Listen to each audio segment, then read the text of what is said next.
Hello मेरे प्यारे बच्चों, आपका अगला टॉपिक है रासायनिक बलगतिकी। अगर आपने इसको अच्छे से पढ़ लिया तो बोर्ड परीक्षा में आपका 7 नंबर कंफर्म है। इस लेसन से हर बार, चाहे जब आप पेपर उठा के देखिए, आंसर उठा के देखिए, इसमें से क्वेश्चन आपको मिलेगा। और ऐसे क्वेश्चन मिलेंगे जो कॉमन क्वेश्चन होते हैं, लगभग परीक्षाओं में आए हुए क्वेश्चन होंगे। आप पढ़ने वाले हैं, इन चीजों को आप देखेंगे, इस लेसन से इन्हीं क्वेश्चन को उठाया जाएगा। लगभग हर बार इन्हीं क्वेश्चन को पेपर में उठा करके ले आया रखा गया है बोर्ड के द्वारा। तो हम लोग शुरुआत करते हैं किसकी? रासायनिक बलगतिकी की। तो हम लोग जानते हैं कि रासायनिक बलगतिकी है क्या। रासायनिक बलगतिकी भौतिक रसायन की वह शाखा है जिसमें हम लोग अभिक्रिया के वेग पर ताप, दाब, सांद्रता तथा अन्य भौतिक कारकों का अध्ययन करते हैं। क्या कहलाती है? रासायनिक बलगतिकी कहलाती है। अब हम लोग तो अभिक्रिया के बारे में जानते हैं। अभिक्रिया के बारे में बहुत आपको संक्षेप में या विस्तृत में बताने की आवश्यकता नहीं है। अभिक्रिया अभिक्रिया के बारे में आपको पता, अभिक्रियाएं क्या होती है, यह सब पता होता है। लेकिन अभिक्रिया का प्रकार हम लोग थोड़ा सा हाईलाइट कर लेते हैं। अभिक्रिया के प्रकार में हम लोग चलते हैं तो अभिक्रिया जो होती है वो कितने प्रकार की होती है? वेग के आधार पर हमारी रासायनिक अभिक्रियाएं कितने प्रकार की होती हैं? वेग के आधार पर हमारी रासायनिक अभिक्रियाएं 3 प्रकार की होती हैं। पहली अभिक्रिया क्या होती है? तत्कालिक अभिक्रियाएं कहलाती होती हैं। तत्कालिक अभिक्रिया, शब्द नहीं बता रहा, तत्काल, तुरंत, जो तुरंत पलक झपकने से भी कम समय में पूरी हो जाए, ऐसी अभिक्रियाएं क्या कहलाती है? तत्कालिक अभिक्रियाएं कहलाती हैं। जिस अभिक्रिया के संपन्न होने में हम लोग पलक झपकाते हैं उससे भी कम समय लग जाए, उस अभिक्रिया को क्या बोलते हैं? तत्कालिक अभिक्रिया कहते हैं। जैसे आपका जो ये आयनिक रिएक्शन होता है, आयनिक अभिक्रियाएं होती हैं, ये तत्कालिक अभिक्रियाएं होती हैं। AgNO3 को हम लोग मिलाते हैं किससे? NaCl से। तो NaCl और AgNO3 की जो अभिक्रिया होगी वो अभिक्रिया क्या होगी? तत्कालिक होगी, यानी पलक झपकने से भी कम समय में अभिक्रिया संपन्न हो जाएगी। ये कैसी अभिक्रियाएं होती हैं? आयनिक अभिक्रियाएं होती हैं। ये आयनों के बीच संपन्न होती है, इसीलिए क्या होती है? बहुत कम समय में संपन्न हो जाती है। जैसे AgNO3 को तोड़ते हैं हम लोग तो क्या बनेगा? AgNO3 को तोड़ेंगे तो Ag पर प्लस आएगा और NO3 पर माइनस आ जाएगा। NaCl को तोड़ेंगे तो क्या होगा? Na पर प्लस आ जाएगा और Cl पर माइनस आ जाएगा। अब आप लोग देखिए कहां पर, यहाँ पर प्लस किसके पास जाएगा? माइनस के पास जाएगा। तो प्लस की कहानी किसके साथ चलेगी? माइनस के साथ। और फिर ये वाला प्लस, आपको पता है पहले से ही प्लस प्लस के पास तो जाएगा नहीं कि कोई यौगिक बन जाए क्या? AgNa। कोई यौगिक AgNa बनेगा? नहीं बनेगा, क्योंकि प्लस प्लस के पास नहीं जाता है, माइनस माइनस के पास नहीं जाता है। बुलाती है मगर जाने का नहीं। कितना भी प्लस प्लस को बुला ले, माइनस माइनस को बुला ले, लेकिन जाएगा नहीं। ये क्या होगा? प्लस माइनस के पास जाएगा, प्लस माइनस के पास जाएगा। यहाँ आयनों के बीच अभिक्रिया संपन्न हुई, यह अभिक्रिया क्या होगी? यह अभिक्रिया तत्कालिक अभिक्रिया होगी। दूसरी अभिक्रिया क्या आती है हमारी? अतिमंद अभिक्रिया। अतिमंद, मंद मतलब धीमी, अति मतलब बहुत ज्यादा। वे अभिक्रियाएं जो बहुत मंद गति से चलती हैं, बहुत धीरे धीरे चलती हैं। इन अभिक्रियाओं के संपन्न होने में कुछ मिनट से लेकर कुछ वर्षों तक का समय लग सकता है। जो अभिक्रियाएं कुछ मिनट में भी संपन्न हो जाए और कुछ साल भी लग जाए, यानी सालों लग जाएंगे इनमें अभिक्रिया को संपन्न होने में, वे अभिक्रियाएं क्या होंगी? वे अभिक्रियाएं अतिमंद अभिक्रियाएं होंगी। जैसे H2 प्लस हाफ O2, हम लोग क्या प्राप्त करते हैं? H2O, जल का बनना कैसी अभिक्रिया है? अतिमंद अभिक्रिया है। अब यहाँ पर आप लोग देखिए तीसरी अभिक्रिया क्या है? मंद अभिक्रियाएं है। मंद अभिक्रियाएं, मंद मतलब धीमी गति से, इनसे धीमी होंगी और इनसे तेज होंगी। मंद अभिक्रिया में क्या होगा? ये अभिक्रियाएं जो तत्कालिक अभिक्रियाएं होंगी, इनसे कम समय पे इनसे धीमी होगी और इनसे क्या होगी? तेज हो जाएंगी। उसको मंद अभिक्रिया कहा जाएगा। जैसे आप लोग देखिए एस्टिक अम्ल का कैसे अभिक्रिया कराया जाए? एथेनॉल से क्रिया कराया जाए तो यहाँ पर क्या बन जाए? एस्टर। ये बनता है एस्टर। ये अभिक्रिया क्या होती है? ये अभिक्रिया मंद अभिक्रिया होती है। और यहाँ पर एक अभिक्रिया को आप लोग, जो ऑर्गेनिक केमिस्ट्री है हम लोग की, उसमें भी एस्टरीकरण, तो एस्टरीकरण अभिक्रिया में भी याद रखे रहेगा। ये अभिक्रिया कैसी है? एस्टर बन रहा है ना, एस्टरीकरण अभिक्रिया हो जाएगी। तो ये अभिक्रिया क्या होती है? मंद अभिक्रिया हो जाती है। देखिए यहाँ पर स्पीडोमीटर बना हुआ है ना, ये बहुत तेज चल रहा है, बहुत तेज चल रही है। ये क्या? बहुत स्लो चल रही है। और ये क्या है? ये बिल्कुल एकदम न तो तेज है न तो स्लो है। आगे बात आती है हम लोगों की अब क्रिया का वेग। अब क्रिया का वेग है क्या, यानी अब क्रिया का वेग कहते किसे हैं? रेट ऑफ रिएक्शन क्या होता है? वह दर समय जिस पर अभिकारक उत्पाद पदार्थों की सांद्रता में परिवर्तन होता है क्या कहलाता है? अब क्रिया का वेग कहलाता है। अच्छा, जैसे मान लीजिए कोई अभिकारक है आर और उत्पाद है पी। जब अभिकारक अभिक्रिया संपन्न ही नहीं हुई है तो अभिकारक बहुत ज्यादा है, ढेर सारा है। अब क्रिया संपन्न हो गई, अभिकारक कम होगा, उत्पाद बढ़ेगा। लेकिन अब क्रिया जब नहीं संपन्न कराई गई तो अभिकारक ज्यादा था। जैसे जैसे अब क्रिया होगी तो अभिकारक में क्या होगी? कमी आएगी, उत्पाद में क्या होगी? वृद्धि आएगी। तब देखिए अभिकारक में क्या हो रहा है? कमी आ रही है, उत्पाद में क्या हो रही है? वृद्धि हो रही है। तो उसको क्या बोलेंगे हम लोग? अपक्रिया की दर कहा जाएगा। यानी हम कह सकते हैं वह दर जिस पर अभिकारक उत्पाद पदार्थों की सांद्रता में, अभिकारक पदार्थ की भी सांद्रता में परिवर्तन होता है और उत्पाद की पदार्थ की सांद्रता में भी परिवर्तन होता है।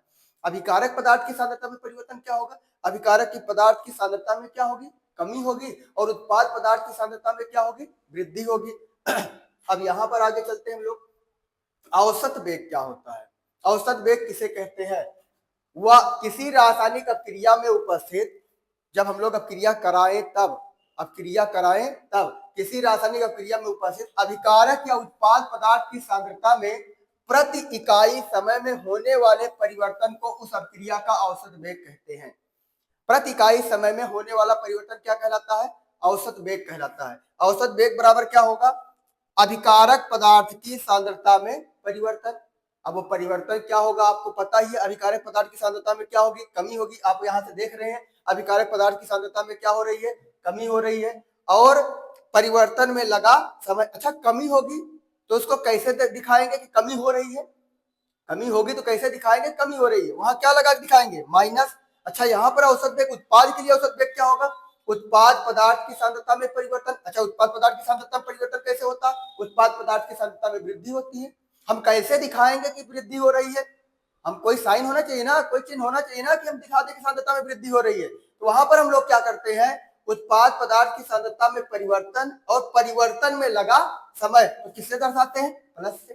यानी अभिकारक पदार्थ की सांद्रता में कमी होगी और उत्पाद पदार्थ की सांद्रता में वृद्धि होगी। हमने कमी नहीं लिखा, हमने वृद्धि नहीं लिखा, हमने परिवर्तन लिखा। यहाँ हम ये भी लिख सकते हैं अभिकारक पदार्थ की सांद्रता में कमी भी कहा जा सकता है और उत्पाद पदार्थ की सांद्रता में वृद्धि भी कहा जा सकता है। दोनों हो सकता है, कमी भी हो रहा है और वृद्धि। किसमें कमी हो रही है? अभिकारक में कमी हो रही है। किसमें वृद्धि हो रही है? उत्पाद में वृद्धि हो रही है। कैसे आपको दिखा कि अभिकारक में कमी हो रही है? आपके पास कौन सा साइन आ गया? माइनस। और कैसे लगा कि उत्पाद में वृद्धि हो रही है? आपके पास कौन सा साइन आ गया? प्लस आ गया। तो औसत वेग अभिकारक के लिए औसत वेग क्या होगा? ऋणात्मक। और उत्पाद के लिए क्या होगा? धनात्मक। ऐसा क्यों होता है? क्योंकि जब हम अभिक्रिया संपन्न नहीं कराए रहेंगे तो अभिकारक ढेर सारा रहेगा। अब क्रिया संपन्न नहीं कराए हैं तो अभिकारक ढेर सारा है। लेकिन जैसे जैसे अब क्रिया संपन्न कराएंगे, अब क्रिया कराते जाएंगे, वैसे वैसे अभिकारक में क्या होगी? कमी आएगी, उत्पाद में वृद्धि होती जाएगी। अब यहाँ पर देखिए एक अभिकारक R है और उससे उत्पाद P बना हुआ है। तो इसके लिए क्या करना है? औसत वेग कैसे व्यक्त करेंगे? जब अब क्रिया संपन्न नहीं हुई है तो उस समय T बराबर क्या है? T1 है। और अभिकारक की सांद्रता क्या है? R1 है। और उत्पाद जो है वो क्या है? P1 है। लेकिन जब अब क्रिया संपन्न हो गई T समय पश्चात क्या हो जाएगा? जो T हो जाएगा वो क्या हो जाएगा? T2 हो जाएगा। R क्या हो जाएगा? R2 हो जाएगा। और P क्या हो जाएगा? P2 हो जाएगा। तो परिवर्तन कैसे दिखाएंगे हम? परिवर्तन कैसे बताया जाए परिवर्तन हो रहा है? तो हम लोग क्या करेंगे? डेल्टा T बराबर डेल्टा, कहीं पर डेल्टा लगा दे तो जान लीजिए कि परिवर्तन को बता रहा है। डेल्टा T बराबर क्या होगा? T2 minus T1। यानी कि जो अंतिम ताप वो है समय है और प्रारंभिक समय। और डेल्टा R बराबर क्या हो जाएगा? जैसे हमने सांद्रता कुछ पहले ली थी और अंत में क्या सांद्रता बची हुई है उससे हम लोग डेल्टा R का मान निकाल सकते हैं। डेल्टा P बराबर P2 माइनस P1। अब यहाँ पर देखिए टाइम 1 पर क्या है? T1। और ये जो उसकी सांद्रता है किसकी?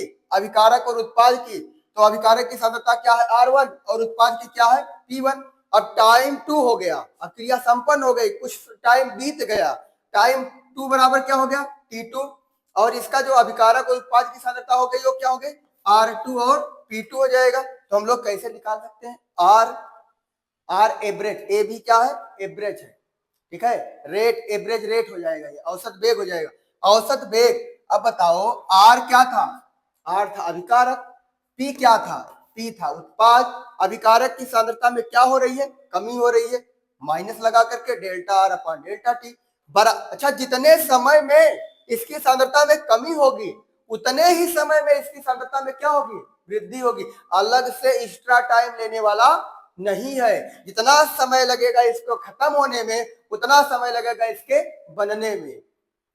तो यहां पर क्या होगा, आर एवरेज यानी औसत वेग बराबर क्या हो जाएगा, minus delta R upon delta T बराबर plus delta P upon delta T, क्योंकि अभिकारक में कमी आएगी माइनस लगाएंगे, उत्पाद में वृद्धि होगी प्लस लगाएंगे। अब आगे हम लोग चलते हैं, तो औसत वेग हो गया। अब आगे हम लोग चलते हैं, अब आपको कुछ अभिक्रियाएं दे दी गई हैं, इनका औसत वेग समीकरण लिखना है, कुछ अभिक्रियाएं दे दी गई हैं, इनका औसत वेग समीकरण लिखना है। तो हम लोग देखें 2HI का क्या हो रहा है, वियोजन हो रहा है, क्या हो रहा है, वियोजन, टूट रहा है, वियोजन मतलब होता है टूटना, 2HI टूट करके क्या दे रहा है, हाइड्रोजन और आयोडीन गैस अवस्था में। तो इसका औसत वेग समीकरण कैसे लिखेंगे, देखिए यहाँ कितना मोल है, कितना है 2 है, और कितना था पहले, और हम मानेंगे कितना 1, तो यहाँ पर 1 हो जाता है क्या, स्टाइकियोमेट्रिक गुणांक। तो हम लोग क्या करते हैं 1 से भाग दे देते हैं, जितना इतना मोल रहेगा उतने भाग दे देंगे, तो माइनस हो जाएगा, क्योंकि अभिकारक है, अभिकारक होगा तो यहाँ माइनस होगा, -1/2 क्या है माइनस में हो रहा, किसकी सांद्रता में कमी आ रही है, HI की, तो delta HI upon delta T बराबर, जितने में ये टूटेगा उतने में ये बनेगा, उतने में ये भी बनेगा, तो यहाँ क्या हो जाएगा बराबर, इसके लिए क्या हो जाएगा, क्योंकि ये उत्पाद है, उत्पाद के लिए क्या मान आएगा प्लस में, तो plus delta H2 upon delta T बराबर plus delta I2 upon delta T. अच्छा इसका लिखना हुआ तो क्या करेंगे हम लोग, यहाँ पर देखिएगा, यहाँ क्या करेंगे, तो माइनस, यहाँ 2 था तो 1/2 हो गया, यहाँ 1 था तो क्या हुआ 1/1 बराबर 1, 1/1 बराबर 1 रहेगा भाई, एक इंसान है तो एक ही बोला जाएगा। तो यहाँ क्या होगा 1/5, उसके बाद क्या करोगे डेल्टा बी आर पर माइनस अपॉन क्या हो जाएगा डेल्टा टी हो जाएगा बराबर, ये भी तो अभिकारक है, ये भैया इधर जितने हैं सब अभिकारक है, ये भी तो अभिकारक है, ये भी तो कम होगा कि केवल यही कम हो जाएगा, इसके साथ जितने हैं सब में कमी आएगी, तो यहाँ भी होगा माइनस डेल्टा BrO3 पर माइनस अपॉन डेल्टा टी। अच्छा ये जो ब्रैकेट में लिखा जाता है ये क्या है, ब्रैकेट कहीं लग जाए यहाँ पर तो हम लोग जान जाइए उस सांद्रता को व्यक्त कर रहा है, कहीं पर इसे ब्रैकेट लगा दे जान जो सांद्रता के बता रहा है, भैया ये सांद्रता है यहाँ पर, तो यहाँ क्या होगा, अरे भैया ये भी है अभिकारक, ये भी है अभिकारक, ये भी है अभिकारक, जब इसमें कमी तो ये कहां से ज्यादा वृद्धि कर लेगा, इसमें भी कमी आएगी, बराबर क्या हो जाएगा, बराबर -1/6 delta H plus upon delta T हो जाएगा।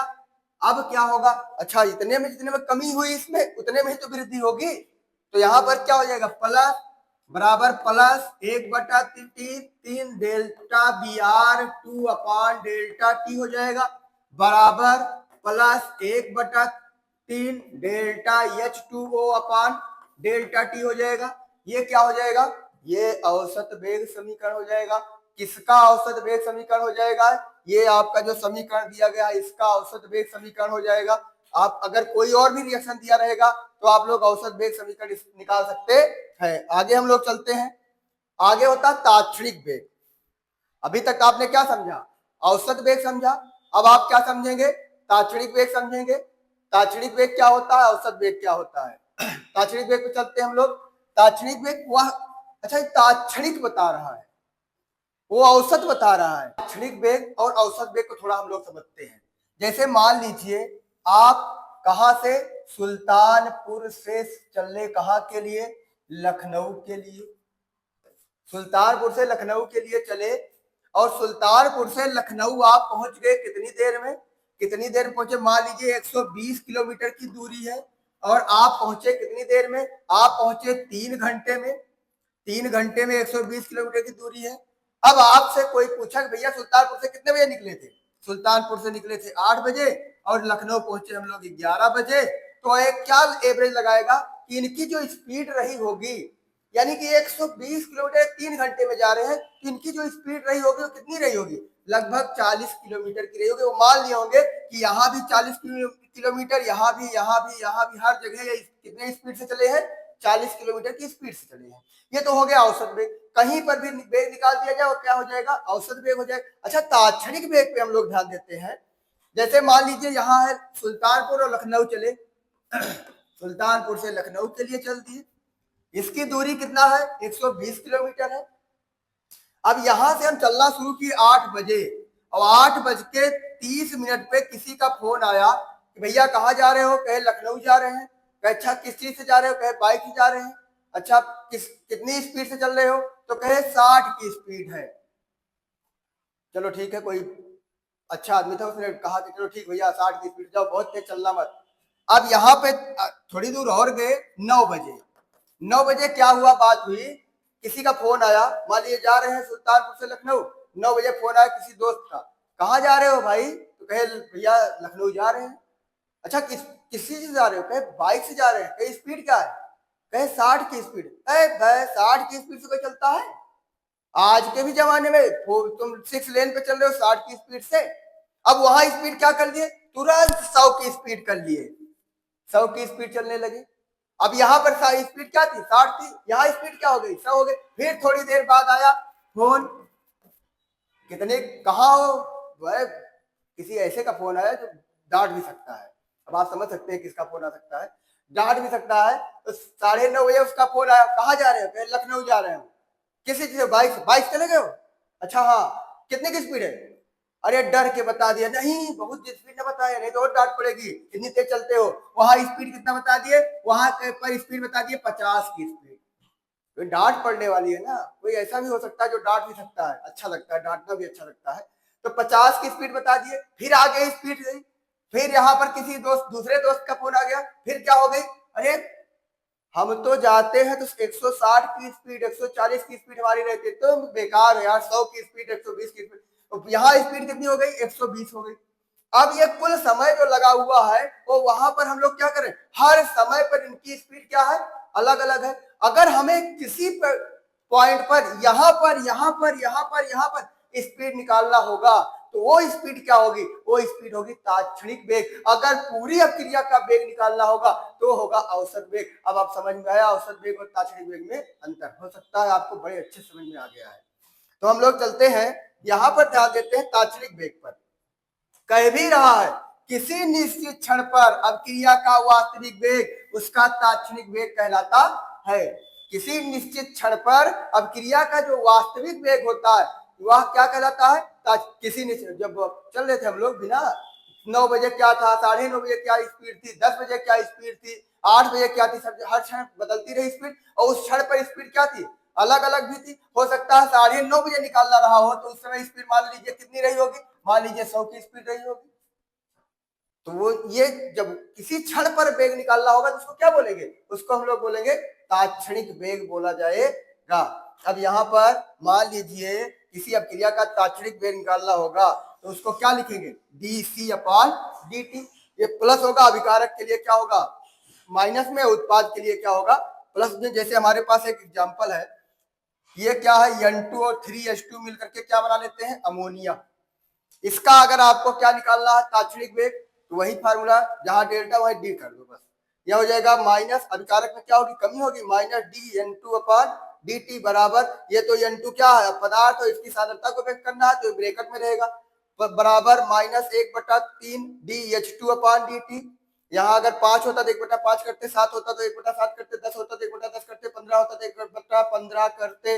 यहाँ पर 2 है तो 1/2 करेंगे। लेकिन ये क्या है? ये हमारा उत्पाद है तो साइन बदल देंगे, प्लस में हो जाएगा, उत्पाद में वृद्धि हो रही है। तो ये हो जाएगा क्या? तात्क्षणिक वेग के लिए होगा। ये तात्क्षणिक वेग के लिए क्या हो जाएगा? सांद्रता और समय के बीच ग्राफ होगा। आगे हम लोग चलते हैं 2a। अब ये देखिए सवाल आया, कई बार ये क्वेश्चन आया हुआ है। 2a उत्पाद यानी हमारा अभिकारक क्या है, हमारा अभिकारक 2a है, लेकिन उससे क्या बना हुआ है, उत्पाद बना हुआ है। अभिक्रिया में A की सांद्रता 10 मिनट में इतनी हो जाती है, किससे 0.5 मोल से घटकर कितनी हो जाती है, 0.4 मोल प्रति लीटर हो जाती है। तो हमको क्या करना है, इस समय अंतराल के लिए अभिक्रिया के औसत वेग की गणना करनी है। किसके लिए निकालना है, 2a के लिए निकालना है। अब आपको दिया गया है t बराबर क्या है, t बराबर है 10 मिनट। T1 A1 क्या है, यहाँ पर A1 क्या था, जो A1 था हमारा 0.5 मोल, और ये 2 क्या हो गया 0.4 मोल। तो हम लोग क्या करेंगे, माइनस का क्या हो जाएगा, A2 माइनस क्या होगा, A1 अपान क्या हो जाएगा, T हो जाएगा। A2 कितना दिया गया है, A2 दिया गया है 0.4 और A1 कितना, लेकिन यहाँ पर एक चीज याद रख रहिएगा, यहाँ पर क्या लिखोगे, यहाँ पर लिखोगे आप लोग इसके साथ क्या, इसके साथ आपके पास आएगा -1/2 आ जाएगा। इसका बाद फिर आ जाएगा यहाँ पर क्या, T हो जाएगा -1/2 -1/2। A2 कितना है 0.4, 0.4 माइनस 0.5 बटे क्या हो जाएगा 10। यहाँ पर माइनस था, वो माइनस होगा तो आएगा प्लस में मान, 1/2 क्या हो जाएगा 0.1/10। इसको क्या लिख सकते हैं हम लोग, इसको हम लोग लिख सकते हैं 10/2 गुणे 10⁻³ लिखा जा सकता है। अब इसको काटिए, काटो पीटो, काटना पीटना तो आपको जान आता ही है। क्या हो जाएगा 5, ये माइनस, ये मान नीचे है प्लस में, ऊपर जाएगा क्या हो जाएगा माइनस में, 5 गुणे 10⁻³ mole litre inverse second inverse. ये कहानी हो जाएगी इसकी। इसी तरह आपको सॉल्व करना है, दिया गया है R और P के लिए। R के लिए क्या है, अभिक्रिया के लिए अभिकारक की सांद्रता 0.06 मोल से घटकर 20 मिनट में क्या हो जाएगी 0.02 मोल हो जाएगी। अभिकारक के लिए औसत वेग की गणना कीजिए। ये आपका रहेगा, आप करके देखिएगा, बड़ा आसान है। यहाँ पर क्या हो गया, R1 भी दे दिए हैं हम, R2 भी दे दिए हैं, डेल्टा T भी दे दिए हैं, केवल इसी फार्मूले पे मान रख करके निकाल देना है। आप लोग कर सकते, बड़ा आसान सा क्वेश्चन है। आगे हम लोग चलते हैं, अभिक्रिया के वेग को प्रभावित करने वाले कारक कौन कौन से कारक होंगे जो अभिक्रिया के वेग पर प्रभाव डाल सकते हैं, यानी किस कारक की उपस्थिति में अभिक्रिया का वेग घटेगा और किसकी उपस्थिति में अभिक्रिया का वेग बढ़ेगा। तो सबसे पहले क्या होता है, सांद्रता। सांद्रता जब बढ़ाई जाएगी तो अभिक्रिया के वेग में प्रभाव क्या होगा, जब सांद्रता बढ़ेगी तो उसमें अणुओं की संख्या बढ़ेगी, और अणुओं की संख्या बढ़ेगी, टक्करों की संख्या भी बढ़ेगी, और जब टक्करों की संख्या बढ़ेगी तो क्या होगा, जितना ज्यादा टक्कर उतनी प्रबल अभिक्रिया। टक्करों की संख्या बढ़ी तो अभिक्रिया की प्रबलता भी बढ़ी, अभिक्रिया का वेग भी बढ़ेगा। यानी हम सीधे कह सकते हैं कि सांद्रता बढ़ाने पर अभिक्रिया का वेग क्या होगा, बढ़ता है। दूसरा क्या है, ताप। अभिक्रिया के वेग पर ताप का क्या प्रभाव पड़ता है, अभिक्रिया के वेग पर ताप का प्रभाव कैसे पता चलेगा कि ताप अगर बढ़ाया जाए तो अभिक्रिया का वेग क्या होगा। अभिक्रिया का वेग ताप बढ़ाएंगे तो अभिक्रिया का वेग क्या होगा, बढ़ेगा। क्यों बढ़ेगा, क्योंकि अणुओं की जो गतिज ऊर्जाएं होंगी वो क्या होगी, बढ़ेगी, और जब गतिज ऊर्जाएं बढ़ेंगी तो क्या होगा, मारा मारी बढ़ जाएगी, एक दूसरे के बीच टक्कर बढ़ जाएगी, और जब टक्करों की संख्या बढ़ी, जहां टक्करों की संख्या बढ़ी वहां अभिक्रिया का वेग भी बढ़ेगा। यानी हम कह सकते हैं ताप बढ़ाने पर अभिक्रिया का वेग क्या होता है, बढ़ता है। यहीं पर होता है तापीय गुणांक। दो तापों में 10 डिग्री सेल्सियस जो होगा उस पर उसका वेग स्थिरांक होगा तो उसको क्या बोलेंगे, तापीय गुणांक। यानी कि दो निश्चित तापों पर जब 10 डिग्री का अंतर किया जाए तो उसमें वेग स्थिरांकों का जो अनुपात होगा वो वही क्या कहलाएगा, तापीय गुणांक कहलाएगा। जैसे 25 डिग्री सेल्सियस पर क्या है, 35 डिग्री सेल्सियस पर क्या है, यहाँ पर क्या है, कितने का अंतर आया, 10 डिग्री सेल्सियस का। हाँ, प्रत्येक टेम्परेचर को अगर हम 10 डिग्री सेल्सियस बढ़ाते हैं तो अभिक्रिया का वेग 2 गुना होगा, इसको याद रख लीजिएगा। यानी कि 10 डिग्री सेल्सियस ताप पर अभिक्रिया का वेग 2 गुना हो जाता है। दाब, अगला कारण क्या है, कारक क्या है, दाब है। यानी कि दाब जब बढ़ाएंगे तो क्या होगा, दाब बढ़ाएंगे तो क्या होगा, दाब बढ़ाएंगे तो आयतन में कमी होगी, आयतन में कमी होगी तो क्या होगा, आयतन में कमी होगी क्या होगा, सांद्रता में वृद्धि होगी, और जब सांद्रता में वृद्धि होगी तो टक्करों की संख्या क्या होगी, बढ़ेगी, और जहां ज्यादा टक्कर वहां ज्यादा अपक्रिया का वेग, जहां ज्यादा टक्कर वहां ज्यादा अपक्रिया का वेग, यानी कि दाब बढ़ाने पर अपक्रिया का वेग क्या होता है, बढ़ जाता है। फिर आता है उत्प्रेरक। उत्प्रेरक की उपस्थिति में क्या होता है, उत्प्रेरक कहते किसे हैं, उत्प्रेरक ऐसे पदार्थ होते हैं जो अपक्रिया के दर को तो बढ़ा देते हैं, लेकिन अपक्रिया के संपन्न होने पर उनके सेहत पर कोई प्रभाव पड़ने वाला, वो जैसे पहले थे वैसे ही बाद बने रहते हैं, लेकिन अपक्रिया की गति को क्या कर देते हैं, बढ़ा देते हैं, अपक्रिया के वेग को क्या कर देते हैं, बढ़ा देते हैं, लेकिन उनके सेहत पर कोई प्रभाव नहीं पड़ेगा, उत्प्रेरक कहलाते हैं। उत्प्रेरक की उपस्थिति में अपक्रिया का वेग क्या होता है, बढ़ जाता है। उत्प्रेरक की उपस्थिति रहेगी तो अपक्रिया का वेग बढ़ जाएगा। फिर आता है पृष्ठ का क्षेत्रफल। पृष्ठ का क्षेत्रफल बढ़ेगा, जैसे कोई पदार्थ है इसको चूर्णित कर दिया जाए, ऐसे पदार्थ में बदल दिया जाए, पृष्ठ का क्षेत्रफल बढ़ेगा, और जब क्षेत्रफल बढ़ेगा तो अपक्रिया का वेग भी बढ़ जाएगा, यानी पृष्ठ का क्षेत्रफल बढ़ने पर अपक्रिया का वेग क्या होता है, बढ़ता है। आगे आता है विकिरण। विकिरण की उपस्थिति में भी, विकिरण जब विकिरण को अवशोषित करेगा, कोई पदार्थ एग्जाम करेगा तो उसकी अपक्रिया की दर क्या होती है, बढ़ जाती है, जैसे H2 धन Cl2, यहाँ क्या मिल जाता है, UV क्या हो जाता है 2HCl, यानी विकिरण की उपस्थिति में भी अपक्रिया का वेग बढ़ता है। माध्यम की प्रकृति, सातवां कारक क्या है, माध्यम की प्रकृति। जो आयनिक अपक्रियाएं होती हैं वो ध्रुवीय विलायकों में बहुत तेज हो जाती है। ध्रुवीय विलायक पता होगा ना, आयनिक अपक्रियाएं क्या होती है, ध्रुवीय विलायकों में बहुत तेज होती है, लेकिन ये क्या अध्रुवीय विलायकों में इनकी क्रियाशीलता क्या हो जाती है, घट जाती है, यानी अपक्रिया का वेग माध्यम की प्रकृति पर भी निर्भर करता है। इस तरह हमने क्या जाना कि अपक्रिया के वेग पर किस किस कारक का प्रभाव पड़ता है। अगर क्वेश्चन आएगा 3 नंबर का क्वेश्चन आएगा, इसको याद रखे रहना, और आपको बहुत अच्छे तरीके समझाया गया किस किस चीज का कैसे प्रभाव पड़ सकता है, और इसको देख करके आप इसका स्क्रीनशॉट रखिए, जब आप पेपर देने जाइए तो देख लीजिए, बस इसको देख करके आप जाइए, बढ़िया एकदम एंजॉयफुल पार्टी मनाइए जा करके केमिस्ट्री की। फिर आता है अपक्रिया का वेग स्थिरांक किसे कहते हैं। वेग स्थिरांक है क्या, पहले उसको जान लीजिए। वेग स्थिरांक एक क्या है, समानुपाती स्थिरांक है, वेग का समानुपाती स्थिरांक, इसलिए उसका नाम क्या है, वेग स्थिरांक। वह समानुपाती स्थिरांक जो किसी विशिष्ट तापक्रम पर अभिकारकों की सांद्रता और अपक्रिया की दर को जोड़ता है, अभिकारकों की सांद्रता और अपक्रिया के दर को जोड़ने वाला स्थिरांक क्या कहलाता है, वेग स्थिरांक कहलाता है। यह क्या है, एक समानुपाती स्थिरांक है, अपक्रिया की दर है, और ये क्या है, ए और बी की सांद्रता है, इसको जोड़ने वाला स्थिरांक क्या होगा, वेग स्थिरांक हो जाएगा, समानुपात में है, जब आगे जाएंगे आप लोग यहाँ के आ जाएगा, और क्या हो जाएगा, के क्या हो जाएगा, देखिए मान लीजिए क्या है, वेग है, और ये क्या है, सांद्रता है, तो जोड़ने वाला कह रहे हैं ना, किसी विशिष्ट ताप पर अभिकारकों की सांद्रता और अपक्रिया की दर को जोड़ने वाला, अभिकारक की सांद्रता उधर है, ठीक है, अभिकारक अपक्रिया अभिकारक की सांद्रता इधर है, अपक्रिया का वेग उधर है, राम जी इधर है, लंका उधर है, क्या बनाया गया, पुल बनाया गया, किस लिए पुल बनाया गया, लंका को किससे जोड़ने के लिए, लंका को भारत से जोड़ने के लिए, कि राम जी की सेना चली जाए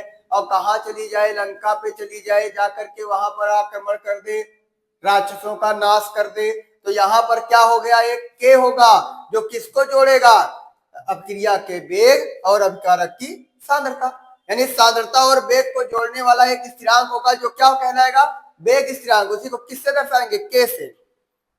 आगे आता है वेग स्थिरांक की व्युत्पत्ति। वेग स्थिरांक की व्युत्पत्ति का सूत्र कैसे प्राप्त होता है, यहाँ पर मान लीजिए कोई अपक्रिया का वेग है dc/dt, समानुपात में आएगा, अभिकारक की सांद्रता n1 है, a की, b की क्या है, n2 है, dc/dt के, यहाँ देखिए बराबर उसमें है, समानुपात में है, वहां पर क्या ले आए हम, समानुपात को किसमें बदलेंगे, बराबर में, ठीक है, समानुपात में बराबर में बदलने के लिए लॉलीपॉप दिया जाएगा, क्या लॉलीपॉप देते हैं हम लोग, वही लॉलीपॉप है के, ये क्या हो जाएगा, वेग स्थिरांक हो जाएगा। अगर a1 की सांद्रता an1 बराबर b n2 बराबर क्या हो जाए, 1 हो जाए, तो क्या हो जाएगा, dc/dt बराबर के हो जाएगा, जहां के बराबर वेग स्थिरांक, अब आता है अभिक्रिया की आणविकता क्या है, इसमें चर्चा करते हैं हम लोग, क्योंकि यहां से क्वेश्चन उठेगा अभिक्रिया के वेग और आणविकता में अंतर। अभिक्रिया के वेग और अभिक्रिया की आणविकता में अंतर देखते हैं हम लोग।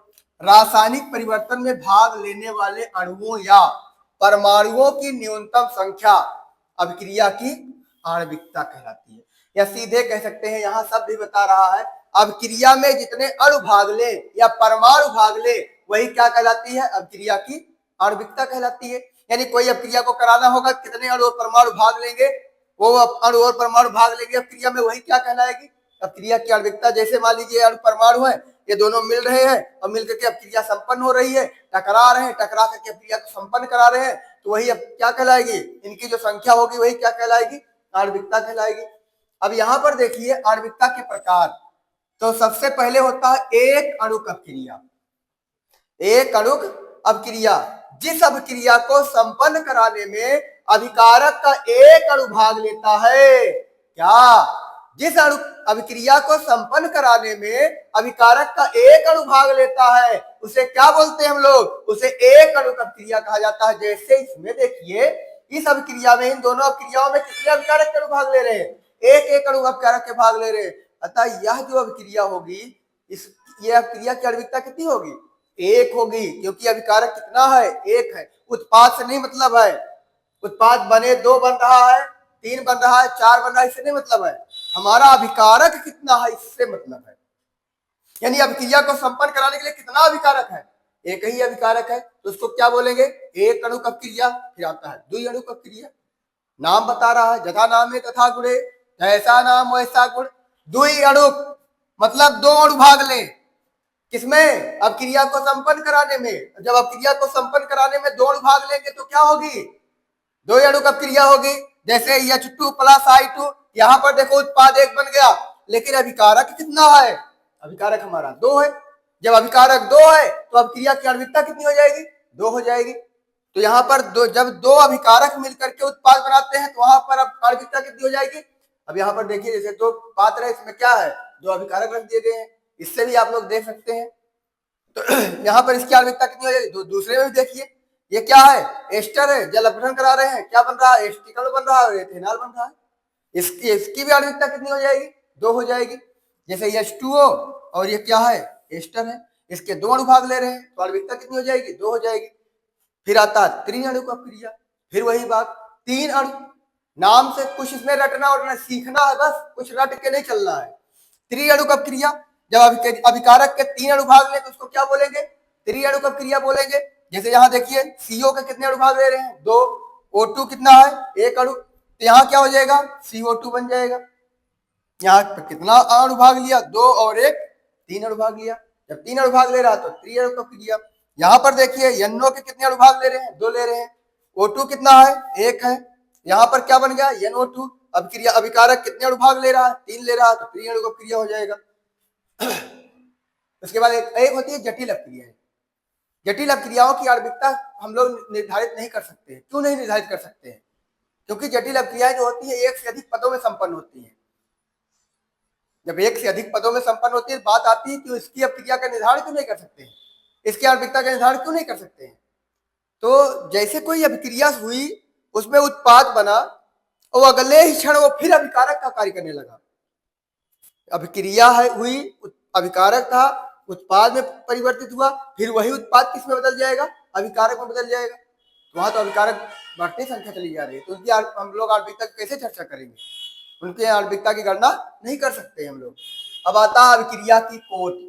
अभिक्रिया की कोट कहते किसे हैं, तो अभिक्रिया की कोट अभिकारक अणुओं की वह संख्या जिनकी सांद्रता रासायनिक परिवर्तन के परिणाम स्वरूप परिवर्तित होती है, अभिक्रिया की कोट कहलाती है। यानी कि जब हम लोग अभिक्रिया कराएं तो उसमें जो अभिकारक हो, उसमें जैसे मान लीजिए दो तीन अभिकारक है, तो क्या जरूरी है कि सबकी सांद्रता में परिवर्तन हो सकता है किसी की भी सांद्रता में परिवर्तन ना हो सकता है एक अणु की सांद्रता में परिवर्तन हो सकता है दो अणु की सांद्रता में परिवर्तन हो सकता है तीन अणु की सांद्रता में परिवर्तन हो। तो जितने अणु की सांद्रता में परिवर्तन होगा वही क्या कहलाएगी, अभिक्रिया की कोटि कहलाएगी। अगर किसी अणु की सांद्रता में परिवर्तन नहीं हो रहा है तो अभिक्रिया की कोटि कितनी हो जाएगी, शून्य। अगर एक अणु की सांद्रता में परिवर्तन हो रहा तब क्रिया की कोटि क्या हो जाएगी? एक। अगर दो अणु की सांद्रता में परिवर्तन हो रहा तब क्रिया की कोटि क्या हो जाएगी? दो। अगर तीन अणु की सांद्रता में परिवर्तन हो रहा तब क्रिया की कोटि क्या हो जाएगी? तीन हो जाएगी। अगर एक अणु की सांद्रता में परिवर्तन हुआ तो अब क्रिया की कोटि क्या हो जाएगी? एक। दो अणु की सांद्रता में परिवर्तन हुआ तो दो।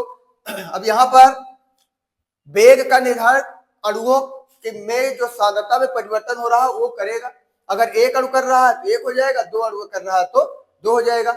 अब हम लोग क्या करते हैं, अब क्रिया की कोटि निकालने का तरीका क्या होता है? जैसे के है ए की पावर n है, बी की पावर m है, तो n प्लस m का मान निकाल लेंगे, हमारी अब क्रिया की कोटि आ जाएगी। जैसे आप लोग देखिए क्वेश्चन आया है, इस दोनों में इनमें क्या करना है? अब क्रिया की कोटि की गणना करना है। तो यहाँ पर वेग बराबर के ए की पावर 1/2 बी की पावर 3/2। इसका निकालने का तरीका क्या होगा? 1/2 धन 3/2 बराबर क्या हो जाएगा? 2। इसकी कोटि क्या हो जाएगी? ये द्वितीय कोटि की अपक्रिया हो जाएगी। किस कोटि की अपक्रिया होगी? द्वितीय कोटि की अपक्रिया होगी। इसको निकालने का तरीका क्या होगा? 3/2 माइनस 1 बराबर क्या हो जाएगा? 1/2, यानी इसकी कोटि क्या हो जाएगी? ये अर्ध कोटि की अपक्रिया हो जाएगी। आगे चलते हम लोग। अब आता है क्रिया की कोटि और आणविकता में अंतर। अब क्रिया की कोटि और आणविकता में तो ये भी कहने अभी चर्चा हुई थी, जब हम क्रिया की कोटि शुरू किए थे तब कहे थे कि इसको ध्यान से देखना, आप इसको न देखने में चूक करना, इसको ध्यान से देखना, क्योंकि ये क्वेश्चन ज्यादा आता है। अब आएगा क्या? अब क्रिया की कोटि और आणविकता में अंतर। अब क्रिया की कोटि और इधर क्या है? आणविकता है। अब क्रिया की कोटि क्या है? अब क्रिया की कोटि को हम कैसे निकाल सकते हैं, कैसे पता कर सकते हैं? तो अब क्रिया की कोटि जो होती है ना, ये प्रायोगिक मान है, इसको प्रयोगों द्वारा निर्धारित किया जाता है। लेकिन अब क्रिया की आणविकता क्या है? सैद्धांतिक मान है। यहां पर दूसरा, अब क्रिया की कोटि जो होगी वो क्या होगी? शून्य भी हो सकती है, भिन्नात्मक भी हो सकती है, ठीक है, पूर्णांक संख्या भी हो सकती है। लेकिन अब क्रिया की आणविकता क्या होगी? क्या शून्य हो सकती है? नहीं हो सकती है। अब क्रिया की आणविकता सदैव क्या होगी? पूर्णांक में होगी, कभी ये शून्य। जब अब क्रिया की आणविकता शून्य हो जाएगी तब क्रिया किस पे कराएंगे हम? जब आणविकता कोई अणु ही नहीं रहेगा क्रिया कराने के लिए तो उसकी आणविकता रहेगी नहीं, तो अब क्रिया किस पे कराएंगे हम? याद रख रहिएगा, अब क्रिया की आणविकता शून्य नहीं हो सकती है, लेकिन अब क्रिया की कोटि क्या हो सकती है? शून्य हो सकती है। फिर आता है यह अभिकारकों की सांद्रता का संबंध है, यह अभिकारक के सांद्रता में संबंध व्यक्त करता है, और यह अभिक्रिया में भाग लेने वाले अभिकारक अणुओं की संख्या को बताता है। यानी इसके द्वारा हमको क्या पता चलता है?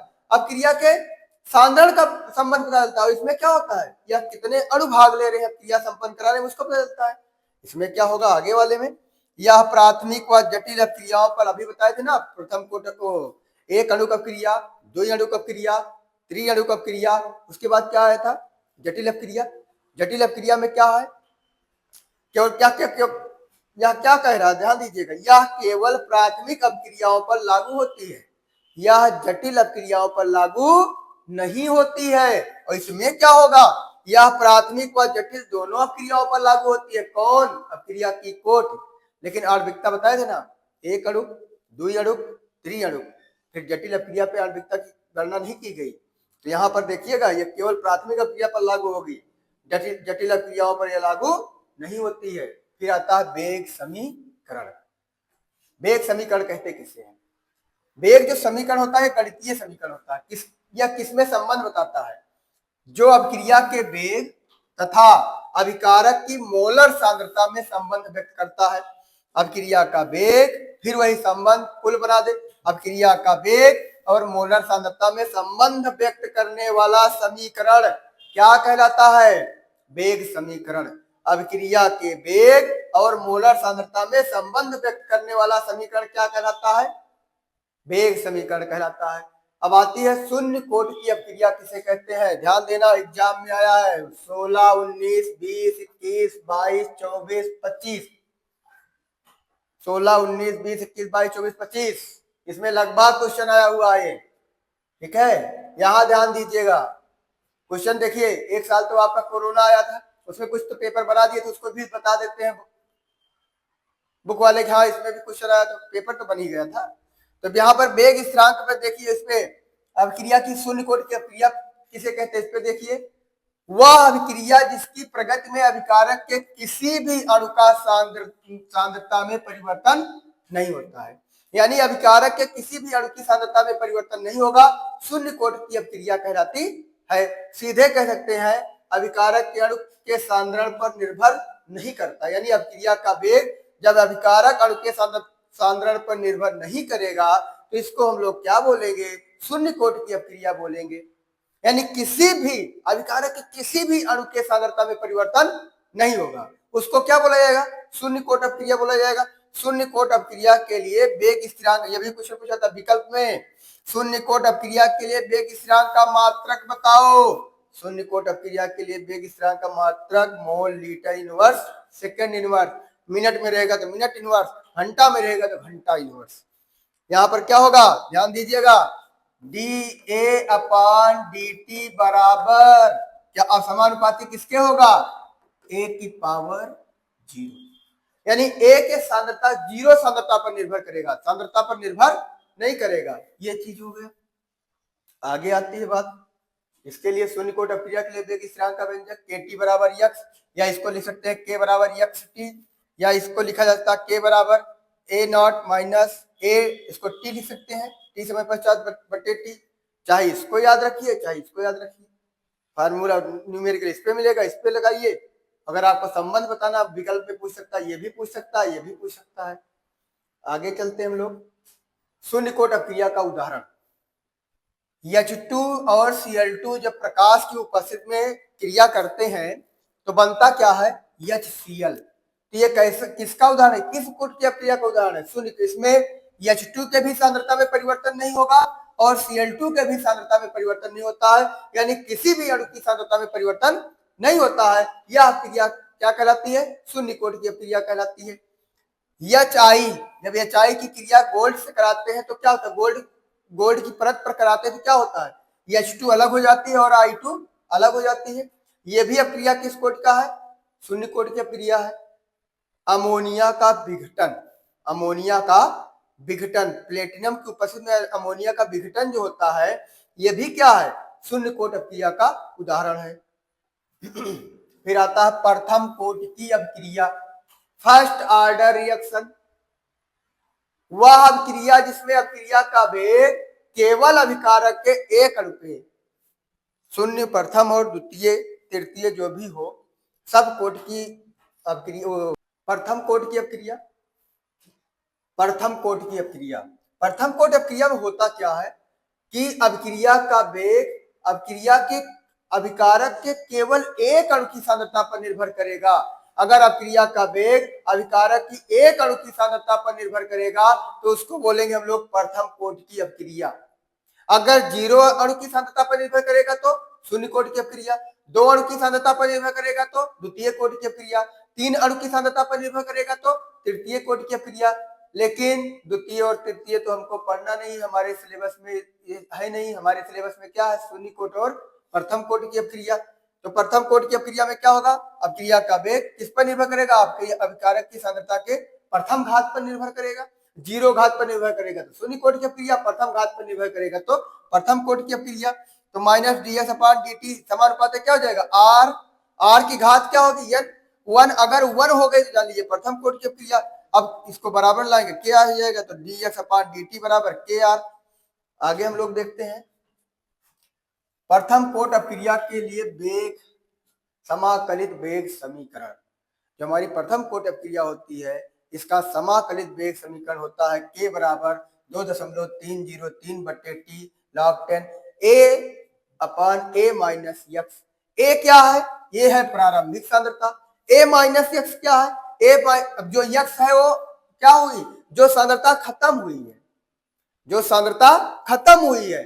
a प्रारंभिक है, जो सांद्रता खत्म हुई उसमें निकाल दोगे तो बची हुई सांद्रता भी आ जाएगी। अब इसको हम लोग इस तरह भी लिख सकते हैं, k बराबर 2.303 बटे t log 10 r not upon r t। r not क्या है, प्रारंभिक सांद्रता है, r t क्या है, r जीरो भी हो सकते हैं, r t क्या है, t समय पश्चात सांद्रता है। अब इस पे हम लोग चलते हैं, कुछ क्वेश्चन हल कर लेते हैं। वो क्वेश्चन हमारे होंगे क्या, जैसे पहले हम लोग क्या करेंगे, प्रथम कोट अपक्रिया और के वेग स्थिरांक और अर्धायु काल में संबंध, ये भी क्वेश्चन बहुत आता है। के बराबर 2.303 बटे T log 10 r not upon R T, ये क्या है, ये प्रथम कोट अपक्रिया का क्या है, समाकलित वेग समीकरण है। अर्धायु काल किसे कहते हैं, वह समय जिसमें सांद्रता में क्या होता है, आधा परिवर्तन होता है। तो हम लोग एक काम कर सकते हैं, आर टी क्या है, आधा परिवर्तन हुआ है, तो आर नॉट का आधा, तो हम लोग लिख सकते हैं के बराबर 2.303 T half log 10 R naught बटे, आर नॉट का आधा खत्म हुआ तो आर नॉट का आधा, ये आर नॉट अपॉन 2 हो जाएगा।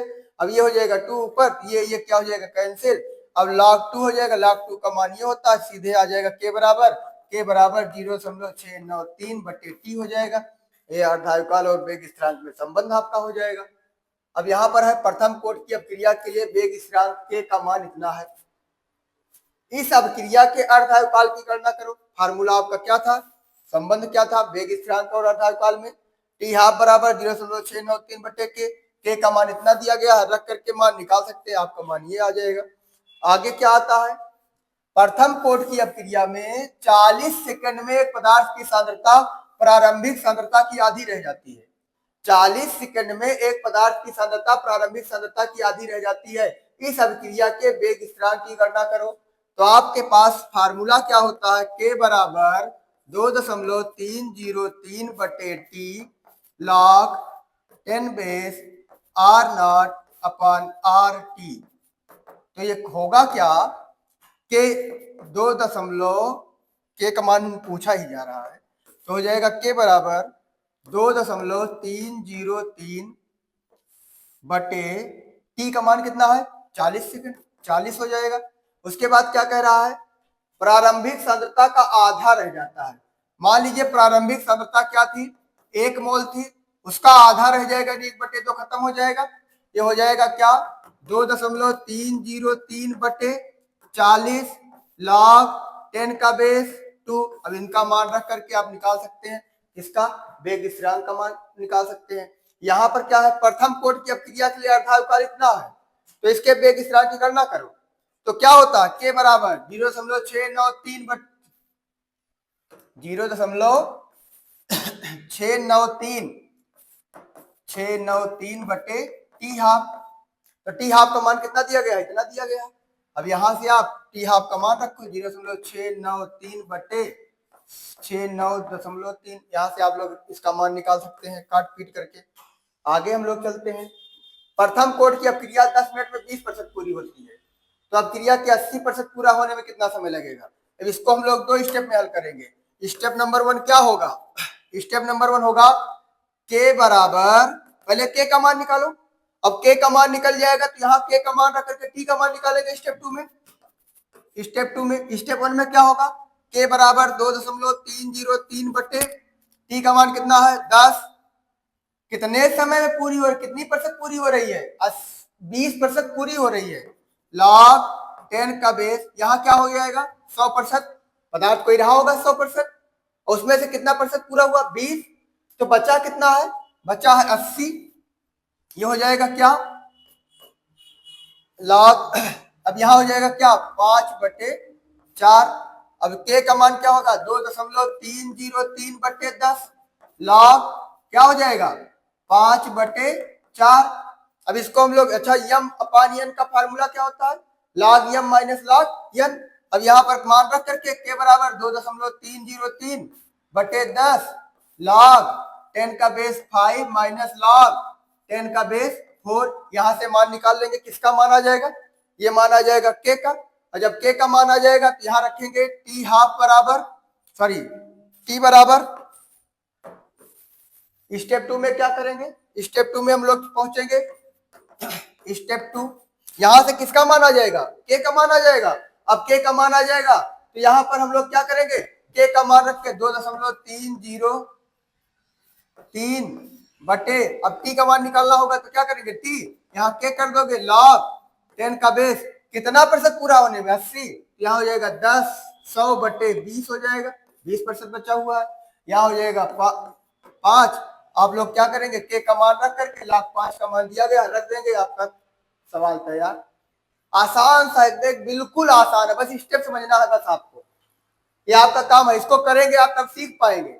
अब यहाँ क्या होगा, एक प्रथम कोड की अपक्रिया में 60 मिनट, एक प्रथम कोड की अपक्रिया 60 मिनट में 75% पूरी होती है। जब 60 मिनट में 75% पूरी होती है तो इस अपक्रिया की अर्धाकाल की गणना कीजिए। तो हम लोग क्या करेंगे, सबसे पहले किसका मान निकालेंगे, के का मान निकालेंगे, क्योंकि अर्धाकाल के लिए के में और अर्धाकाल में संबंध होता है। तो हम लोग किसी संबंधी को ढूंढेंगे ना। अगर कहीं हमको जाना है, किसी से काम बनाना है, तो हम क्या ढूंढते हैं, भैया उसका संबंधी कौन है, कोई जुगाड़ है, कोई जुगाड़ ढूंढते हैं, संबंधी ढूंढते हैं। तो इसका जुगाड़ पता करो ना। तो जुगाड़ क्या है, जुगाड़ है क्या, टी हाफ बराबर 0.693 बटे के। अब हमारा के क्या है, यही जुगाड़ू है। इसी जुगाड़ को ढूंढो, तो पहले जुगाड़ का मान निकालो, के का मान निकालो। के बराबर 2.303 बटे टी लॉग 10 का बेस R0 अपान RT से।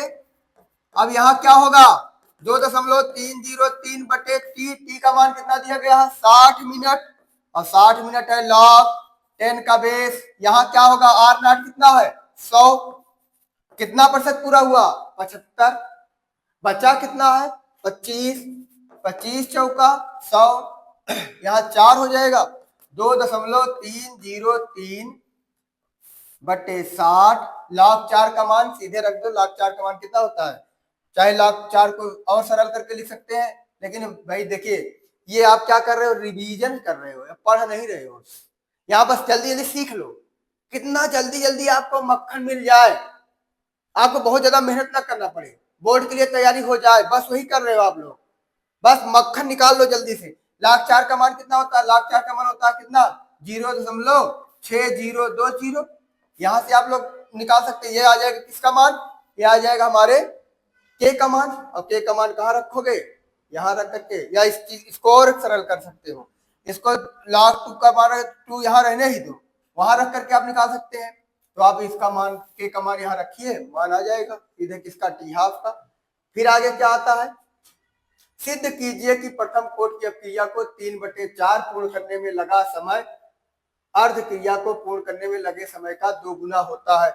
ये आपका काम है, ये होमवर्क रहेगा, थोड़ा काम करिए आप लोग, सीखिए। नहीं आता है तो कमेंट करके बताइए, हमारे यूट्यूब चैनल पर, व्हाट्सएप चैनल पर, किसी भी चैनल पर हमको कमेंट कीजिए और बताइए, पूछिए। आगे बात आती है किसकी, आभासी आणविक अपक्रियाएं। आभासी आणविक अपक्रियाएं, छद्म कोट की अपक्रिया, ऐसी रासायनिक अपक्रियाएं जिनकी कोटि और आणविकता का मान समान नहीं होता है, क्या कहलाती हैं, आभासी आणविक अपक्रियाएं कहलाती हैं। कैसे, जैसे देखो एस्टर है, एस्टर का जल अपघटन कराएंगे तो बनेगा क्या, एस्टिक अम्ल और एथेनॉल। तो इसमें जो अपक्रिया की कोटि क्या होगी, इसकी अपक्रिया की कोटि होगी 1, लेकिन अपक्रिया की आणविकता क्या होगी, अपक्रिया की आणविकता होगी 2, क्योंकि 2 अणु भाग ले रहे हैं, कोटि क्या है 1। कह दो सर जी ये काहे नहीं भाग ले रहा है, इसकी सांद्रता, भाग तो ले रहा है लेकिन इसकी सांद्रता में परिवर्तन नहीं हो रहा है। कहीं आपने सुना है सांद्र पानी तन पानी, पानी सांद्र होता है, पानी तन होता है, उसकी सांद्रता में परिवर्तन कर सकते हैं, जल की सांद्रता में परिवर्तन होगा, नहीं होगा। किसकी सांद्रता में परिवर्तन होगा, एस्टर की सांद्रता में परिवर्तन होगा। जब एस्टर के ही सांद्रता में परिवर्तन हो रहा है, जल की सांद्रता में परिवर्तन हो ही नहीं रहा है, एक अणु की सांद्रता में परिवर्तन हो रहा है, लेकिन अणुओं की संख्या कितनी है, 2 है, तो आणविकता कितनी हो जाएगी, 2 हो जाएगी, लेकिन कोटि क्या होगी, 1 होगी। ये अपक्रिया कैसी होगी, आभासी आणविक अपक्रिया कहलाएगी। आगे हम लोग देखते हैं सक्रियण ऊर्जा। सक्रिय अभिकारक अणुओं के संघट्ट से प्राप्त ऊर्जा की वह अतिरिक्त मात्रा जो अपक्रिया को संपन्न कराने में पर्याप्त होती है तथा जिसके फलस्वरूप उत्पाद बनते हैं, सक्रियण ऊर्जा कहलाती है। अभिकारक अणुओं के संघट्ट से प्राप्त ऊर्जा की वह अतिरिक्त मात्रा जो अपक्रिया को संपन्न कराने में पर्याप्त होती है तथा जिसके फलस्वरूप उत्पाद बनता है, क्या कहलाती है, सक्रियण ऊर्जा कहलाती है। सक्रियण ऊर्जा का महत्व होता है, पूछा जाता है।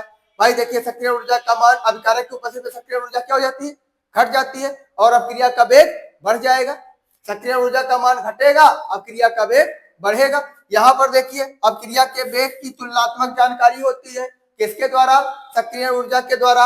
अब इससे ये पता चलता है कि अपक्रिया उष्माक्षेपी है कि उष्मा शोषी है। अब डेल्टा एच का मान क्या होगा, पॉजिटिव में होगा तो क्रिया क्या हो जाएगी, ऊष्माशोषी। अगर निगेटिव में आएगा तो उसमें क्रिया क्या हो जाएगी, ऊष्माक्षेपी। उत्प्रेरक की उपस्थिति में सक्रियण ऊर्जा कम हो जाती है, और सक्रियण ऊर्जा कम हो जाती है, ग्राफ है, सक्रियण ऊर्जा कम हो जाएगी तो क्रिया का वेग बढ़ जाएगा। इसी के कारण उत्प्रेरक की उपस्थिति में क्रिया का वेग बढ़ता है। आगे आता है आर्हीनीय समीकरण। आर्हीनीय समीकरण क्या होता है, के बराबर ए ई पावर ए अपान आर टी, जहां के क्या है, वेग स्थिरांक है, ए क्या है, आवृत्ति गुणांक है, ठीक है, और ई क्या है, सक्रिय ऊर्जा है, आर क्या होता है, गैस स्थिरांक होता है, टी बराबर क्या होता है, तापमान होता है। इसको देखिए, इसको हम इस तरह भी लिख सकते हैं, log 10 K2 अपान K1 बराबर EA 2.303 R 1 अपान T1 माइनस 1 अपान T2, और हल करेंगे तो ये मान आ जाएगा। अब यहां से हमको किसका मान हम किसका मान निकाल सकते हैं, EA का मान निकाल सकते हैं। EA का मान निकालने के लिए अब आपको क्या होगा, किसी अब क्रिया में दिया रहेगा, R का मान दिया रहेगा, T1 दिया रहेगा, T2 दिया रहेगा, K1 दिया रहेगा, K2 भी दिया रहेगा, तो आपसे EA का मान पूछेगा, EA का मान निकाल सकते हैं। जैसे यहाँ पर देखिए दिया गया है, एक अभिक्रिया का ताप 293 केल्विन से 313 केल्विन किया जाता है। ताप को 293 केल्विन से 313 केल्विन किया जाता है, तो अभिक्रिया के तो उसका वेग स्थिरांक क्या हो जाएगा, 2 गुना हो जाएगा। इस अभिक्रिया की सक्रियण ऊर्जा की गणना करो। अब आपको भी फार्मूला बता रहे हैं, ध्यान देना, क्या होगा, EA बराबर 2.303 R T1 T2, इसी फार्मूले पे रखो। EA बराबर 2.303 R T1 T2 अपान T2 minus T1 log K2 अपान K1 हो जाएगा। अब क्या कह रहा है, EA बराबर 2.303 R का मान होता है 8.314 दिया भी रहेगा, हो सकता है न दिया गया हो तो याद रखिएगा 8.314। T1 कितना है 293, T2 कितना है 313 बटे T2 माइनस T1 313 माइनस 293, यहाँ क्या होगा, log 10 का बेस। कह रहा वेग स्थिरांक क्या हो जाता है, 2 गुना हो जाता है, यानी कि K1 बराबर K1 और K2 बराबर क्या हो जाएगा, K2 बराबर हो जाएगा 2K1, K1 बराबर K1 और K2 बराबर क्या हो जाएगा, 2K1 हो जाएगा। तो हम लोग क्या कर सकते हैं, K2 के स्थान पर क्या लिख सकते हैं, 2K1 यहाँ हो जाएगा अपान K1 हो जाएगा। अब K1 क्या हो जाएगा, कैंसिल, तो होगा क्या, EA बराबर 2.303 8.314 293 313 बटे यहाँ कितना हो जाएगा, यहाँ हो जाएगा 20 log 10 का बेस 2। आपको log 10 का बेस 2 का मान मालूम है, 0.3010 मान रख करके आप आंसर मालूम कर सकते हैं। ये आपका क्या हो गया, ये आपका हो गया रासायनिक बल गतिकी के महत्वपूर्ण, अति महत्वपूर्ण, जो आपके पेपर में आने वाले क्वेश्चन है, वो आपको एक ही वीडियो में मिल गया है। आप इसको पढ़ करके अपना 7 नंबर पक्का कर सकते हैं। जय हिंद, जय भारत, जय भीम।